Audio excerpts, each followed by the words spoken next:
Welcome to The Buzz. I'm Christopher Conover. This week, a look at attempts to regulate water use in Cochise County.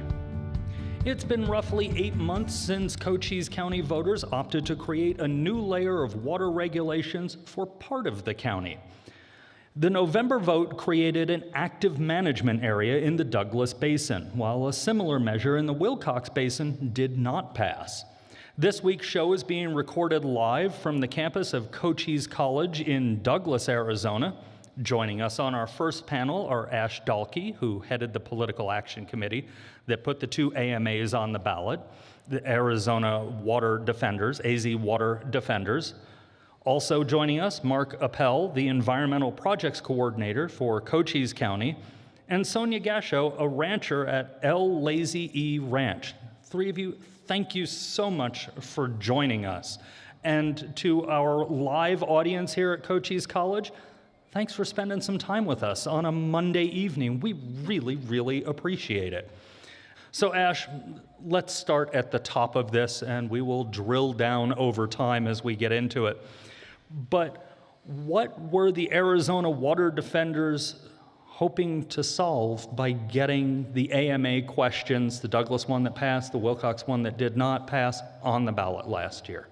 Thank you for this question. And I want to start out by saying that the Arizona Water Defenders PAC was made up of individuals across the Sulphur Springs Valley. So Wilcox, Pierce, Sunsites, McNeil, Douglas, into Elfrida, and then also in Bisbee. And we formulated as a PAC because we saw this major decline in our aquifer. And so if we take a look at some of the data from ADWR in the Douglas Basin from 1990 to 2021, we've seen an average decline across the basin of 44.6 feet. And we've heard from many of our neighbors, farmers, ranchers, about their wells going dry. And time again, we heard the same story, and we came together as folks in the community who didn't have any political experience to try to solve this problem.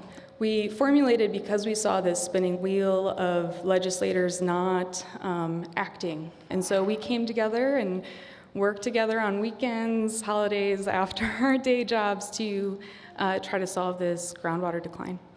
Let me ask you something, and it may be the cynical question before we get to Mark and Sonia. There's been a lot of concern expressed by people in the audience, people we've talked to as we were announcing this show, about the inclusion of Bisbee in the Douglas AMA. We checked with the Arizona Water Company and ADWR, the Arizona Department of Water Resources, and the city's municipal wells are all on the San Pedro outside of the Douglas Basin, so no longer regulated by this. The cynic says, or the skeptic says, well, Bisbee leans more left. We want them for the vote. That's why we drew them in. Is that why Bisbee, even though most of their water comes from outside the basin, is in the AMA? So the basin boundaries were created by ADWR, and that is geologic. That is where the water falls into the basin. And so part of Bisbee is included in the Douglas groundwater basin. Some of it falls outside of that, but that is something that was designated by ADWR way prior to any initiative process or anything like that. So it's geologic where the water flows. Okay. Sonia, you're a rancher in Pierce. Yes, sir. The Wilcox Basin rejected their AMA.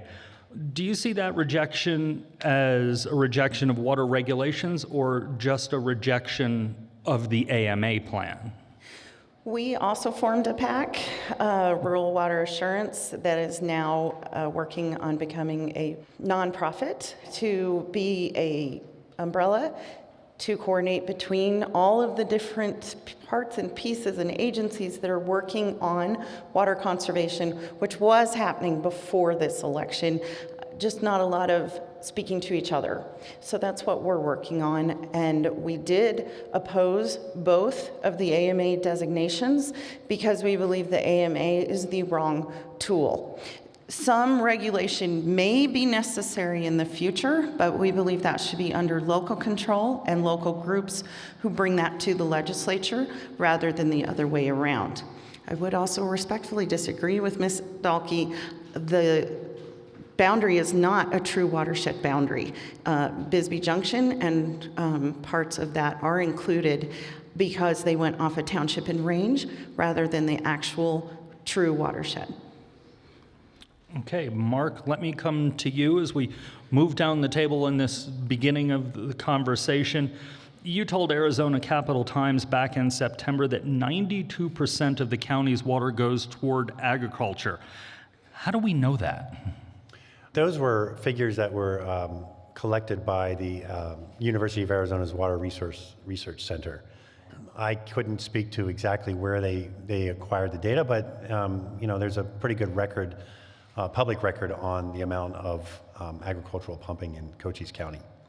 So when it comes to water conservation in the county, since you're with the county, knowing that cuts pretty much anywhere compared to that 92% are going to be, I hate to say it, but I have to, a drop in the bucket.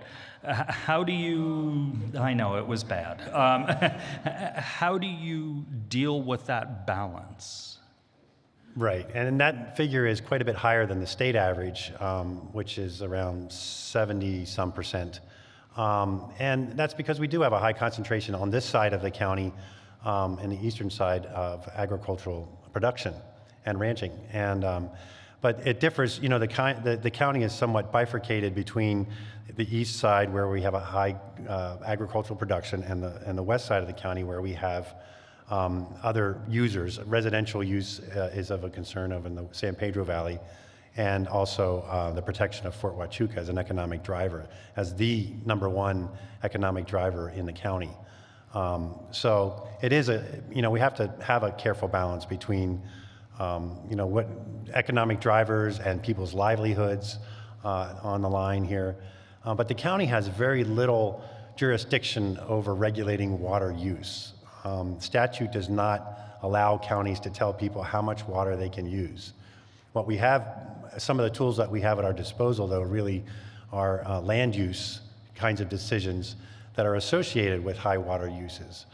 And we're no stranger, the county's not a stranger to water conservation policies and land use decisions that, we go back 26 years now, largely focused, granted, on the Sierra Vista subwatershed of the upper San Pedro Basin, because of Fort Huachuca as that economic driver. And then until recently, we've really been, focused on the San Pedro and protecting the flows of the San Pedro River. But now, recently, being pulled over into this side of the county and looking at, the ways what tools do we have at our disposal for supporting the AMA or supporting agriculture, and making sure that we achieve that balance. When you talk about land use as what the county can regulate, is that land use going forward? Is that land use, we're going to change the way land is used? Is it a mix of both, depending on what the situations are? The county really is not in a position to retroactively change anybody's land use. And we have very, very little jurisdiction over any agricultural uses by statute. So, but secondary agricultural uses like production and processing are things that the county can regulate. And those kinds of uses generally go through a public hearing process before the Planning and Zoning Commission and Board of Supervisors. So it is really up to the discretion of that commission and the board to decide whether or not any new future land use would have an impact on existing agricultural use, on existing residential uses, like existing commercial uses with regard to water, but also traffic and densities and pollution. So this is for any of you who would like to jump in on it. There's a long-time perception in this area that big water users are big out-of-state agribusiness. Zach, our producer, and I did stories in 2016 together that dealt with that perception and found some pretty big out-of-state landowners in ranching and nut farming. So is that perception still earned since we last broadcast some of that in 2016? I think perhaps it's grown since 2016. Riverview, one of the big users in this area, has definitely grown and expanded since 2016 in both the Wilcox and Douglas Groundwater Basin. And I know that's been a lot of concern for many across the valley. So what can be done to control those water users while minimizing impact to longtime family farms, which Cochise County has such a tradition of? Sonia?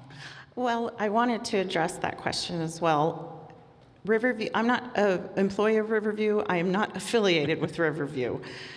However, you should be aware, as Mark said, government jobs and Fort Huachuca are the main economic driver. But if you factor those out, agriculture is a huge part of our economic drivers in this county. Riverview is a co-op and not a corporation. And for those who may not be familiar, that means that there's lots of family farmers that agree to work together for volume and marketing purposes. That doesn't mean that they're not one big grower, but it does mean that they don't necessarily have the same cultural values as, say, Walmart or Amazon. They have bought up several of the farms in the area, but much of those farms were already farming, and many of those farmers, in fact, are still farming their own farms and got a really good price and are going to be able to retire and provide for their families when they do. So Riverview is problematic in the sense of, do we still have individual family farms? But they are also very much contributing to our community. Let's touch on something that we, again, have heard from people in the audience. When it comes to those family farms, especially versus the big out-of-state agribusinesses that are coming in, ADWR has a cost of somewhere between $500 and $10,000 to grandfather in current wells.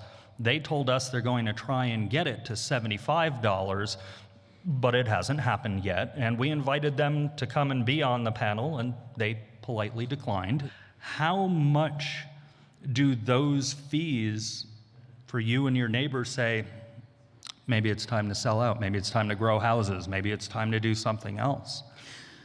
Well, I think that certainly for some people that plays into it, but most of the ranchers and farmers that I know have no intentions of selling. I would also say that ADWR did not inform anyone, either the water defenders or rural water assurance, that they were going to be charging those fees before the vote took place. There is, turned in on Friday, a couple days before this show, 2,000, I think it was 2,100 or so petitions to put the Douglas AMA back on the November ballot in the hopes of the petition gatherers, pull it back. We're still waiting on the county to verify the signatures, but right now, tonight, we don't know that it will definitely be on the ballot. Does this issue help potentially if it gets on ballot, just pull it back? You know, the AMA was always seen, at least by myself, as a form of triage. So it was not the only solution to this issue, right? The groundwater decline is major. It was to help pause things where they were at. So local efforts by local folks could happen. Although there are these efforts, I obviously wouldn't want to see the AMA taken back. There is, with bureaucratic systems, kind of a long timeline. And so any sort of management plan, which is the policies, wouldn't be implemented until 2027. And so that's a long time from now, and that's a lot of decline in between now and then. And that gives time for other folks to make things happen. There is something that we do get right off the bat, which is the freeze on the cultivation of new irrigated acres. So that's the freeze that I'm talking about. If I could tag team off of that, I think that yes, that is a big part of the effort to repeal it, is that folks feel like they were not completely informed of all of the ramifications of the AMA. I also think it highlights that We want local control and to choose solutions. There are many solutions. In fact, Mark and I have had conversations about recharge. There are many other solutions that can be implemented, and to me that just highlights that, again, the AMA was not the correct tool. A question for you, Mark. In 2022, then Governor Doug Ducey signed legislation to provide $1.2 billion to boost long-term water supplies and water conservation efforts across the state. How much was allocated to Cochise County, and specifically the Sulphur Springs Valley, and what projects will we see from the county in the future? Well, a lot of our focus has been over in the San Pedro Valley, so we have some really good precedents over there on the types of projects that might be implemented here in the Sulphur Springs Valley. They didn't allocate that money, by county or by areas of the county. They're making that money available through WIFA, the Water Infrastructure Financing Authority. And in the San Pedro Valley, our Cochise Conservation and Recharge Network just recently applied for a substantial chunk of funding to help bridge some of our recharge projects that have been on the books now since around 2014 or 2015. And as Sonia mentioned, we may be able to, especially with the advent of a new nonprofit organization, that's something that's been sorely lacking on this side of the county, are those partnerships. And we're hoping that that same kind of synergy can happen on this side of the county. And then that would put them in a position to apply for some of that funding from WIFA. How can an AMA address what the questioner is referring to as the invasive industrial agriculture operations and protect local farms? We've been discussing different solutions. As I said earlier, there may be some type of regulation necessary, but it needs to be locally developed.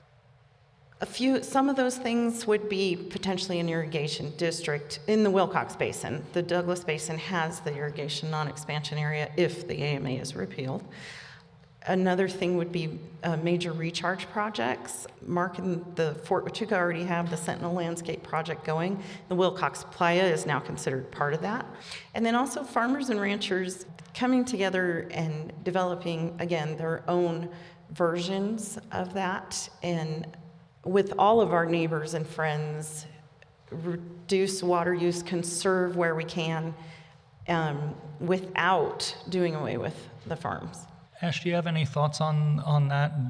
Sure, and so I think there's a lot of powerful things with the AMA that you do not get with the INA. One of those things being the Groundwater Users Advisory Council, which the governor appoints, and anybody who hopefully resides in the basin can apply for that.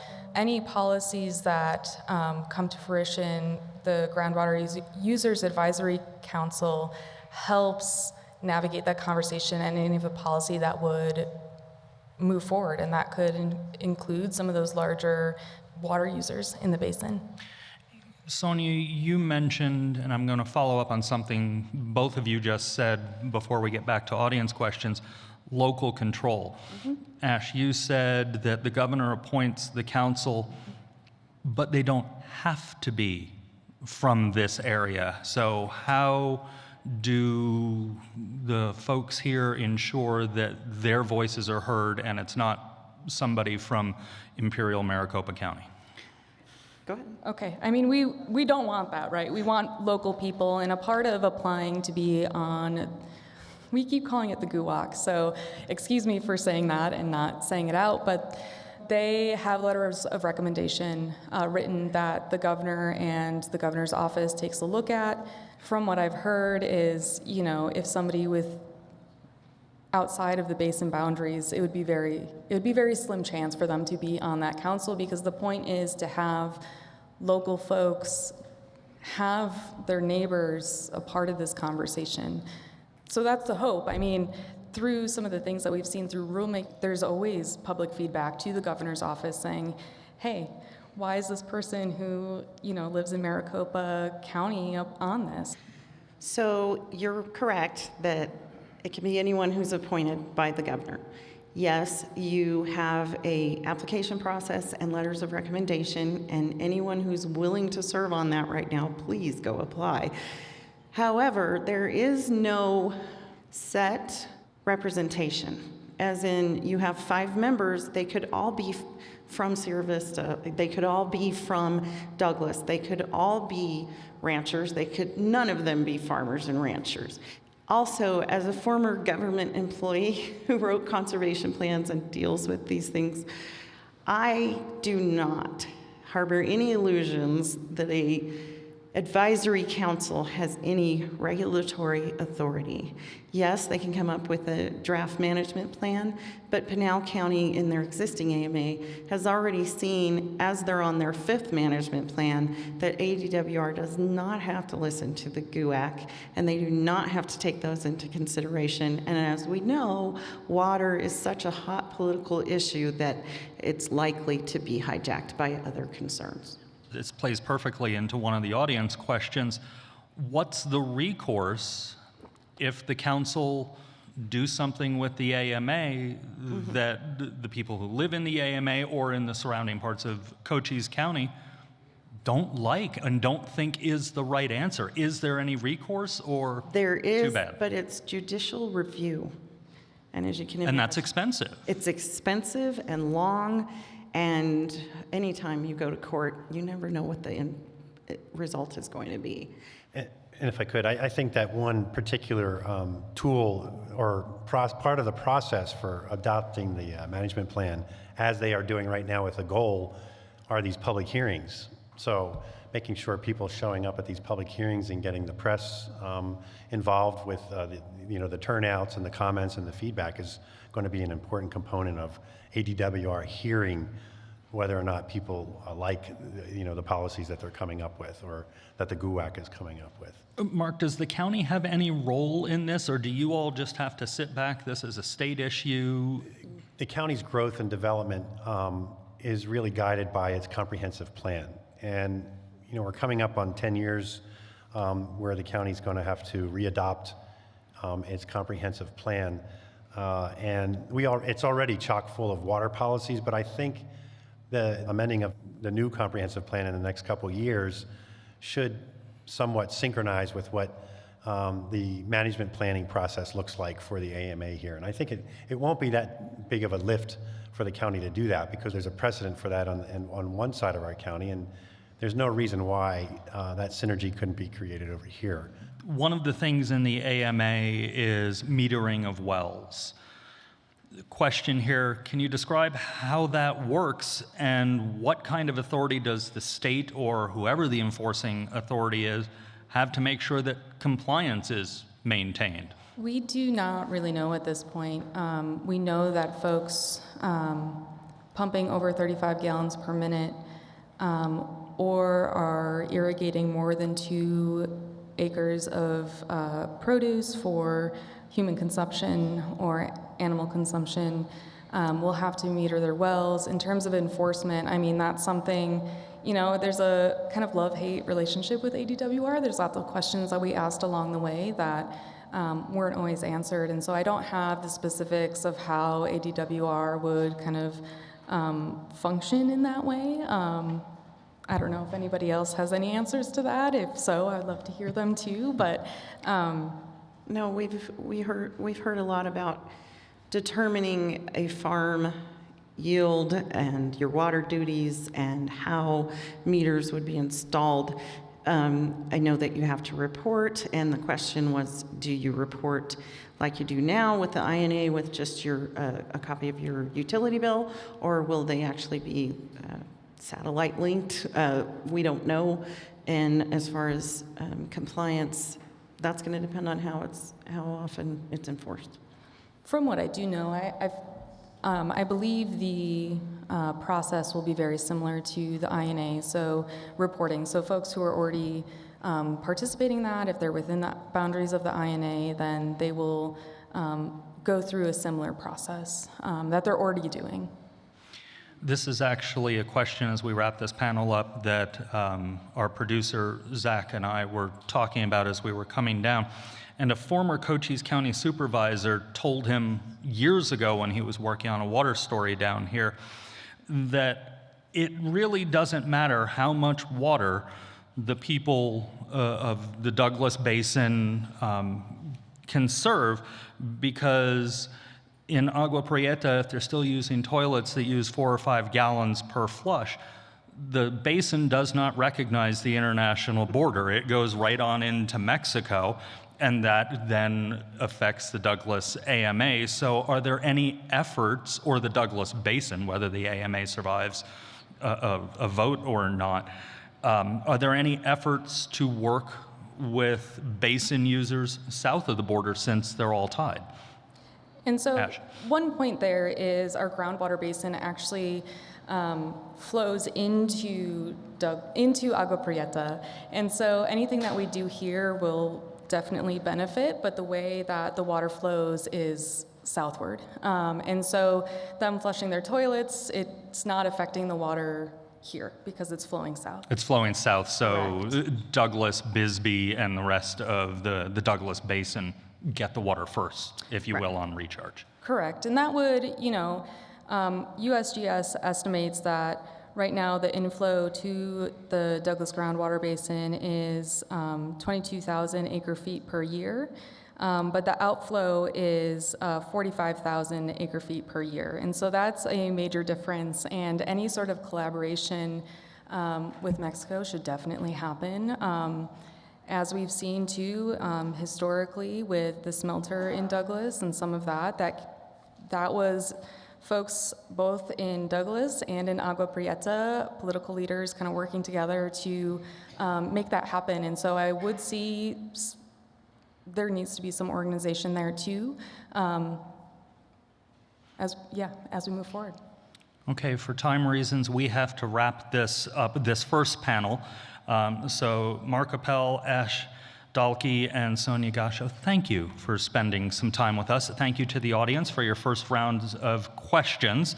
You're listening to The Buzz. After the break, we hear about the direct impacts of water on 2 major industries in Cochise County, so stay with us.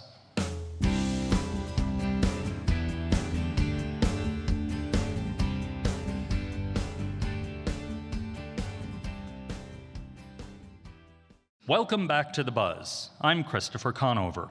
We're recording this episode live from the Cochise College campus in Douglas, Arizona, as we talk about water regulation here in Cochise County. In the first half of the show, we talked about the effort to bring more water regulation to portions of Cochise County and what it will look like from the governmental side. Now we focus on how things will change for those who use the water to make a living. Joining us for our second panel are 2 people from the agricultural industry. Dr. Edie Gustafson co-owns High Lonesome Vineyards in McNeil. Jackie Watkins co-owns and operates San Ysidro Farm, also in McNeil, Arizona. Our third panel member joins us to talk about another industry that's important to the area, home building. Daniel Coxworth is the Director of Development Services for Cochise County. Thank you to the 3 of you for joining us. So let's start, as we did, a little bit higher up, if you will, with the first panel. And Edie, I'm going to start with you. Your crop, grapes, are notoriously water sippers by comparison to other agricultural products. We had a winemaker in Wilcox tell us for an episode back in the fall that he really doesn't use much more water than what falls on his land in terms of rainfall. So how has the AMA changed your farming habits? We are a very low water usage crop. Out of the 20 different types of crops grown in the state of Arizona, grapes are number 18. We only use anywhere from a half acre foot to 1.5 acres of water a year, which is actually less water than a 3-bedroom family home uses in a year. Our drip irrigation is the most effective and efficient form of irrigation that you can get when you're doing irrigation, because it goes right where you want it to go. It's not like the big pivots. It's right where you want it to go each and every time. So the amount of water that we use is nothing compared to what you see with the big pivots, with the grain crops, nothing like that at all. So how has the AMA changed what you all are doing at High Lonesome? Well, we fell under the irrigation on expansion area. And back in 2016, we actually wrote the Arizona Department of Water Resources and asked a very important question. We, by county standard, can divide our 36 acres down into 4-acre increments. And we could put an exempt well on each one of those, 4-acre lots if we had wanted to.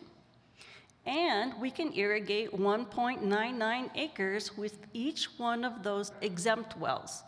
When we wrote them, and the specific person that we wrote, by the way, happens to be the person in charge of the Douglas AMA, we didn't get a response back.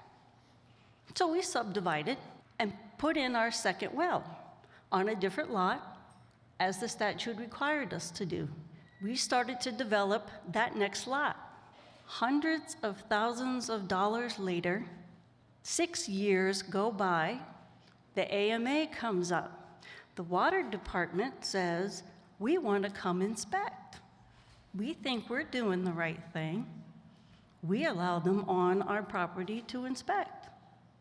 They stand there, they do all their measurements. Matter of fact, they took my measurements as the truth, and they were, I'm not gonna lie. Stood there and told my husband and I to our face, you're good. Well, 30 days later, and 1 week away from drilling our 3rd exempt well, we got a notice in the mail. We need to cease and desist, rip out 1.3 acres of vines, or face a $10,000 a day fine. That is how this whole thing has affected us. Now, if we have a wildfire out by us, because some of the cattle people out there can't fill their dirt tanks with water because they can no longer use those wells, the wildfire is just gonna burn like crazy because the wildfires no longer have a dipping station to get the water to fight the wildfires.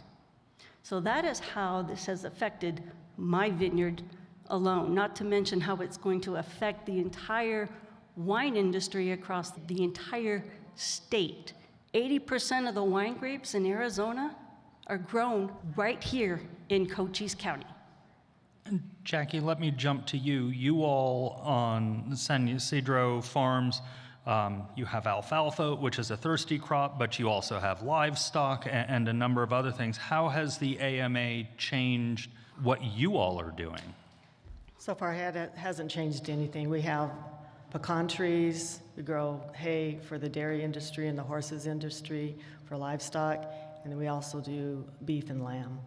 But the rules haven't been implemented yet. You know, there's not the goal, that's not been set. So the AMA hasn't changed us.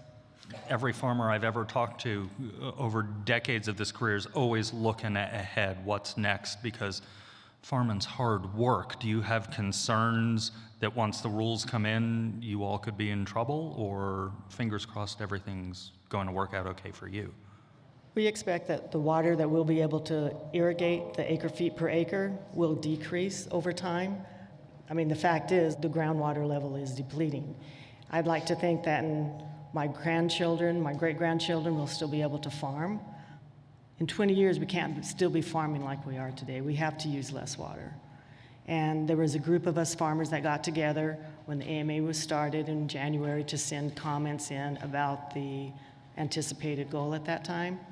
So we do know that we're going to have to decrease acre feet. It's just how much acre feet can we afford to do with the crops we're currently growing. There's a lot of people that want us to grow different crops that use less water. Most farmers would do that if we can, if it's economically viable. To be sustainable, you first have to be economically viable. And to grow those crops, can we grow them, and is there a market that we can send those crops to? There is a market for what we're growing today. Dan, let me turn to you for a minute. We'll come out of agriculture for a second. Your office has a pulse on new home building in the county. Have things changed, and do we know what will happen when it comes not only to home building, but just general expansion potentially as the AMA goes further into effect, assuming it doesn't go on the ballot and get pulled back? For the most part, residential development in the county has been fairly steady. We primarily see development on our larger parcels of land, particularly in the Douglas area. I've been with the county in this position 5 years, and we have not processed one subdivision plat, which is typically where you see the density. Our expectation is as the growth corridor from Tucson and Vail will reach the Benson area. That's where we see where residential development will pick up. We do assist the city of Benson with their plan review, and it's fairly steady up there as well. They have a lot of platted subdivisions up there already, lots just sitting there waiting to be developed, and they're being bought by national home builders. So for the most part, steady, probably has slowed down a little bit. We thought it would slow down a lot more with climbing interest rates, but the availability of water has yet really to affect any type of residential development that we're seeing, although we do hear some pretty bad stories up in the Wilcox area of residential wells going dry. And Wilcox and Benson are not part of the Douglas Basin, so whatever happens with the Douglas AMA will not affect it. I want to start with a clip from a recent speech by State Attorney General Chris Mays talking about the AMA. And Sean, for you, just in the back, this is clip 2. The very fact that the voters here took matters into their own hands to create an AMA is a sign of the failure of the state to help local communities manage their groundwater supplies. So when you hear the Attorney General say that, what do the three of you think about that comment as she was talking about the AMA? I think there's a lot of misunderstanding about what goes on down here from the folks up in Phoenix. Farmers and ranchers are some of the best stewards of water conservation, the local farmers and ranchers. I get what the Arizona Water Defenders was trying to do, but calling the AMA a triage. When I was in the military, I retired after 20 years. We have a saying, you don't put a Band-Aid on a sucking chest wound. And that's kind of what this AMA has done. There are second, third, and fourth order of consequences for it. Our county is primarily agriculture, and that is how we have survived in this county.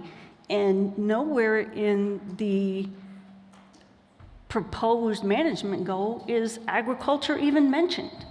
They want to attempt to try to maintain. Well, what's in the word attempt? And they have the word communities in there. What communities are we talking about? Are we talking about just the cities, the urban areas, or the rural areas, the agricultural areas? It's not all inclusive. And we can use the GUAC and try to get things included and all that kind of fun stuff. But, like Sonia Gasho pointed out, it may not be people from here. It might be people in Sierra Vista or people from Phoenix or wherever. There are certain qualifications that the governor is going to look at to see that you have to be in that GUAC. I heard the Attorney General say that if the Water Department thought it was so important for us to become an AMA, why didn't they step in and do that a long time ago? Do either of you want to jump in on that, Jackie, Dan? Well, it wasn't the Water Department. ADWR didn't decide. It was the voters of the basin that decided. Ranchers and farmers, we don't want to use any more water than we need. It cost us. Our pumping cost per pivot is, $3,000 to $5,000 a month. We are using more efficient water today in irrigation than we were when the INA started. And there's less irrigated acres out there today than there was in 1980 when the INA started. Everyone wants to use less water, but we still have to be doing our share for the citizens of the county to produce agriculture. If you don't have agriculture, you don't have a society. Let me ask you, and Edie, you can jump in on this too if you want. We heard in the first panel perception that there are big multinational, international companies here in Cochise County farming big, deep pockets for big, deep wells. From your experiences, is that true, or is it still a lot of the agriculture is, like you all, family-owned, no matter what it is you're ranching or growing? If you're irrigating, it doesn't matter if you're big or small, you're still irrigating. And being that it was the Douglas INA, the people who are not in the area that are pumping, they bought the property that was already being irrigated. So for me, if it's irrigated by a family farm or it's irrigated by someone from California that is depleting their water, but most of those are also family farms. We have 3,000 or 4,000 acre family farms that are started here, that their families been here for centuries, For generations, yeah. And they're large, but you need a large amount of property to actually make a good living if you're not doing just vegetables. And I agree with Jackie. Irrigation is irrigation, no matter how you want to look at it. However, to answer your question, with the big out-of-state or international agribusiness that has come in, there are reasons that they have come in, and some of the reasons they have stated is because our lack of water regulation. But the Attorney General has pulled a lot of the Saudi Arabian alfalfa farms is what we're talking about. They pulled any of their new applications for them to put in new wells. So there are ways to stop big agribusinesses from doing that, especially international ones. But the AMA is not the way to do it, because let's face it, it didn't stop Riverview, okay? Riverview has the wells, they have the land, they have what they need. The people that it hurt are the small moms and pops. That's who it has hurt. It didn't stop Riverview. It stopped some of the bigger ranchers who now have water or wells they can no longer use. It stopped people like my husband and I. Over the next 10 years, they will have cost us $3 million in sales alone because of the vines we ripped out. So it's not just looking at the big agribusiness. Dan, let's jump back for a second to home building. We've heard a lot lately in the news about the 100-year water supply rule.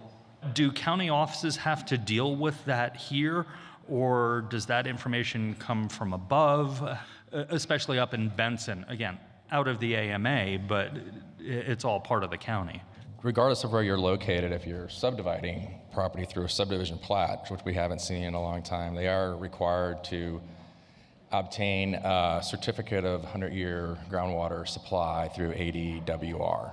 And so we haven't had to deal with it very much here because we just aren't seeing those large growth developments yet.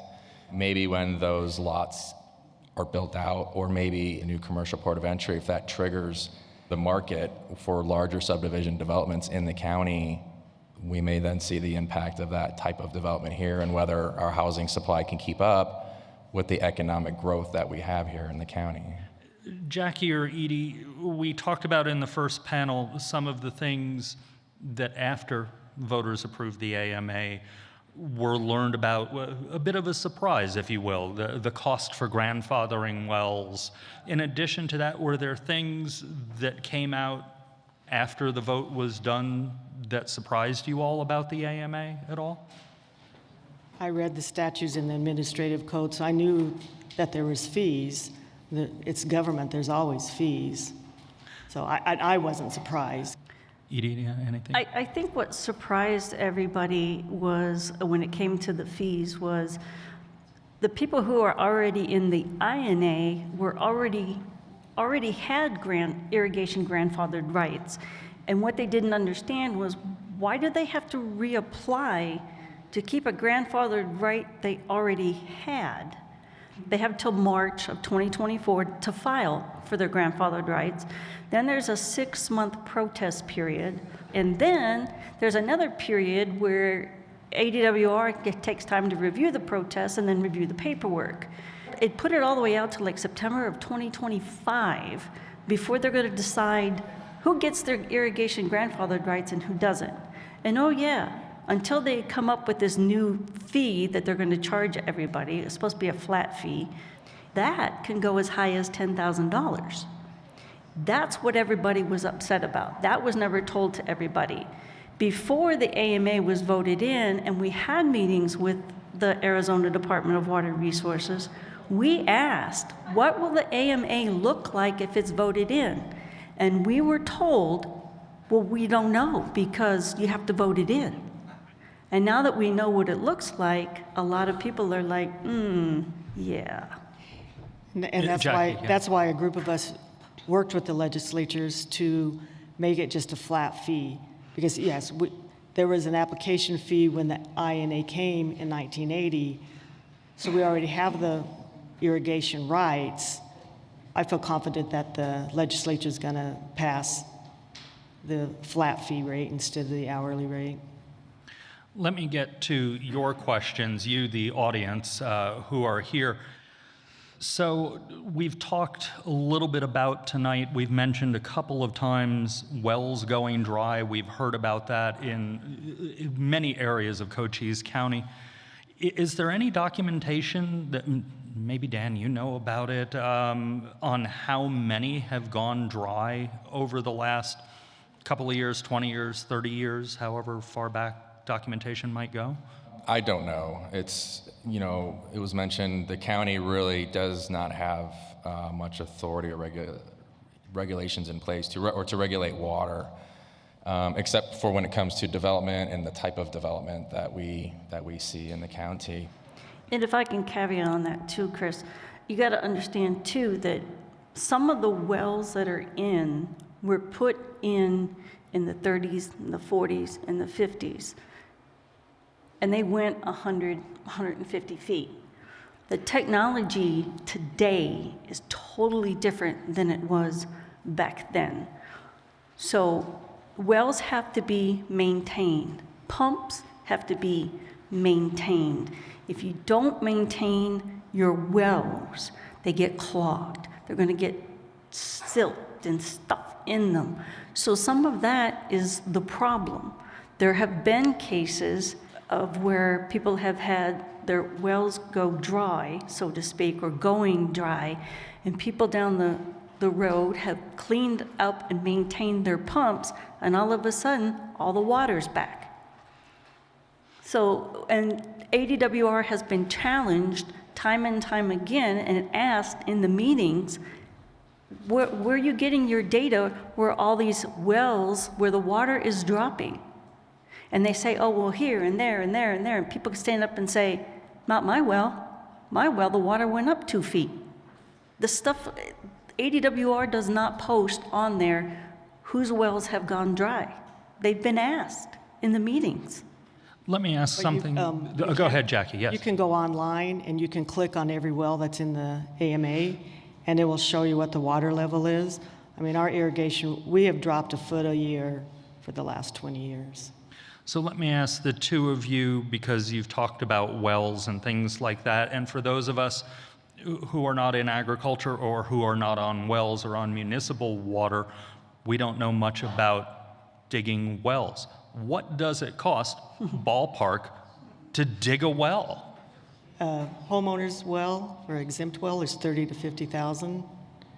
Typically, if you're going 300 to 400 feet, an irrigation well is $250,000 up.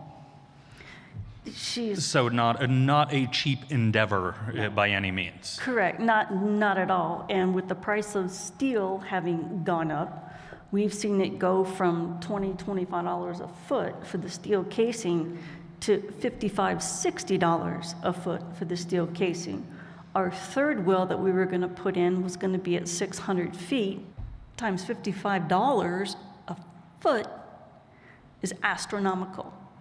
So what we don't understand as for us is why people on municipal water all of a sudden, and I know it's a part of the statute, but all of a sudden got a say over my $35,000 well that I got to put in, that I paid for.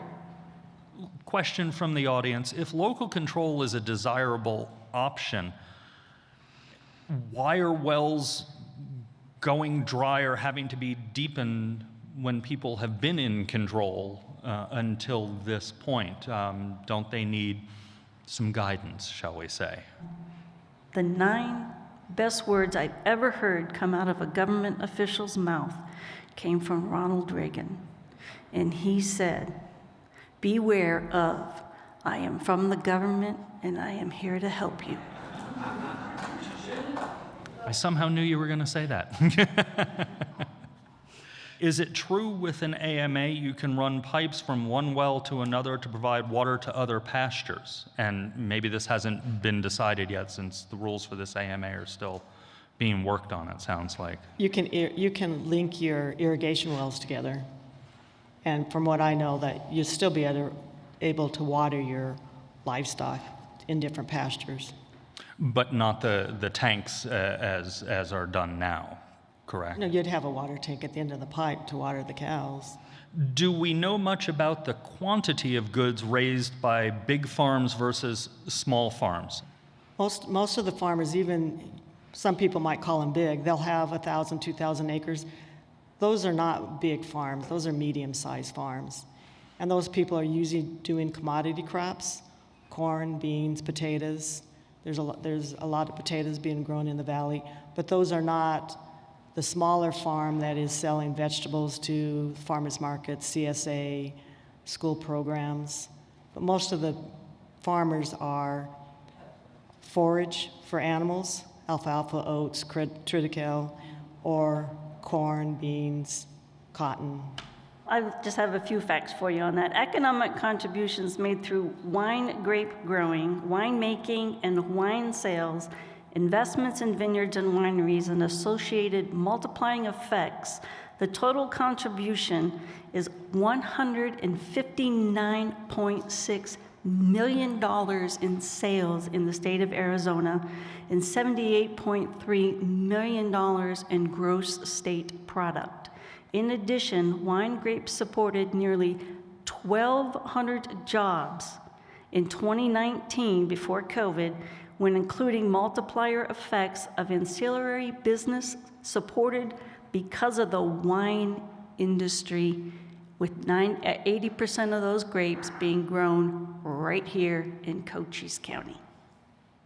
We have time for one more question, and it's a broad one. Any of you can jump in on this. Can you speak to the ethics of water conservation? When is the greater good more than the individual, in this case, the individual probably farm?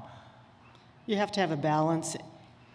We need to have agriculture in the county because we're importing water. Every time food that's brought from some other country, water is an issue worldwide. And if you're importing water from your food, we need to not be elitists that think, okay, well, we won't do any agriculture here, we'll just import and dry up some other place. So there has to be a balance. We don't know what that balance is, but we still will be depleting the aquifer to a certain amount.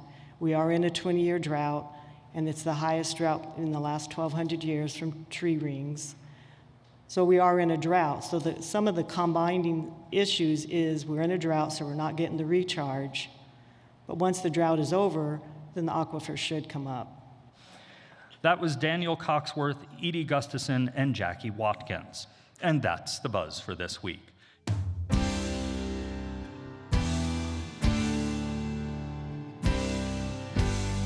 You can find all our episodes online at azpm.org and subscribe to our show wherever you get your podcast. Just search for The Buzz Arizona. We're also on the NPR app. Thanks to our audience tonight for attending our live recording, and to the staff of Cochise College for their help. Zach Ziegler is our producer, with production help this week from Summer Hom and Desiree Tucker. The AZPM live event staff for this show includes Sean Teague, Timna Gershon, Greg Gutierrez, Bob Lindberg, Nate Huffman, Dara Sam Cantor, Aiden Wall, Ahmad Lomax, and Gary Bell. Thank you to all of you all for getting this put on live for us. Our music is by Enter the Haggis. I'm Christopher Conover. Thanks for listening. Arizona Public Media's original programming is made possible in part by the Community Service Grant from the Corporation for Public Broadcasting.